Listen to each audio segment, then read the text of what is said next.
Good morning. My name is Harshit, studying in grade 10 at KB School. Today I am going to explain about making chemical equation to be more informative. There are four characteristics. First one, physical state. The different states involve gas, liquid, aqueous. Example: Fe2O3 plus 2Al is raised to 2Fe plus Al 2O3. Second one, heat exchange.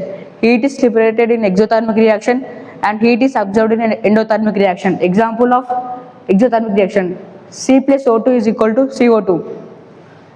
Endothermic example: N2 plus O2, 2NO.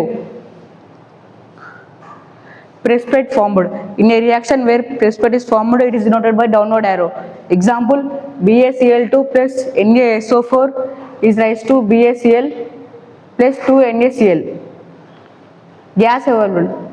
If a gas is evolved in a reaction, it is indicated by upward arrow. Example: Zn plus H2SO4 is raised to ZnSO4 plus H2. Thank you.